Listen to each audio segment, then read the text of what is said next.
حدیث نبوی صحیح بخاری سے۔ عورت کا وراثت میں حق حضرت جابر بن عبداللہ رضی اللہ عنہ سے روایت ہے کہ سعد بن ربی کی بیوی نبی کریم کی خدمت میں حاضر ہوئیں اور عرض کیا، رسول اللہ، یہ سعد بن ربی کی 2 بیٹیاں ہیں، ان کے والد غزوئن الفاعد میں شہید ہو گئے، ان کے چچا نے ان کی ساری جائیداد لے لی ہے اور ان کے لیے کچھ بھی نہیں چھوڑا، یہ لڑکیاں تب تک نکاح نہیں کر سکتیں جب تک ان کے پاس کچھ مال نہ ہو۔ نبی کریم نے فرمایا، اللہ تعالیٰ اس معاملے میں فیصلہ فرمائے گا۔ صحیح بخاری حدیث نمبر 6730۔ پھر آیت وراثت نازل ہوئی، سورۃ النساء، آیت 11 اور 33۔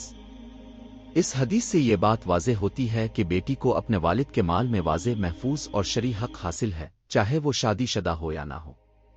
جب کسی مرد کا انتقال ہو، اس کے ترکہ اثاثے کی تقسیم اگر صرف ایک بیٹی ہو اور بیٹا نہ ہو تو اسے آدھا نصف حصہ ملے گا، اگر 2 یا زیادہ بیٹیاں ہوں اور بیٹا نہ ہو تو سب کو مل کر 2/3 حصہ ملے گا، اور اگر بیٹے اور بیٹیاں دونوں ہوں تو پوری جائیداد میں سب شریک ہوں گے اور ہر بیٹے کو 2 بیٹیوں کے برابر 2/1 حصہ ملے گا، یعنی بیٹے کو 2 حصے اور بیٹی کو 1 حصہ دیا جائے۔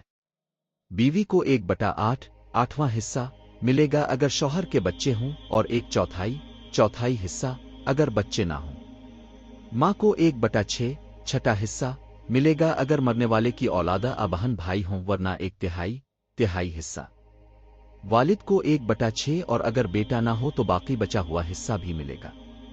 سگے بھائی یا بہن تبھی وارث بنیں گے جب نہ بچے ہوں اور نہ والد۔ جب کسی عورت کا انتقال ہو، اس کے ترکہ اثاثے کی تقسیم شوہر کو 1/4 حصہ ملے گا اگر عورت کے بچے ہوں، اور آدھا نصف اگر بچے نہ ہوں۔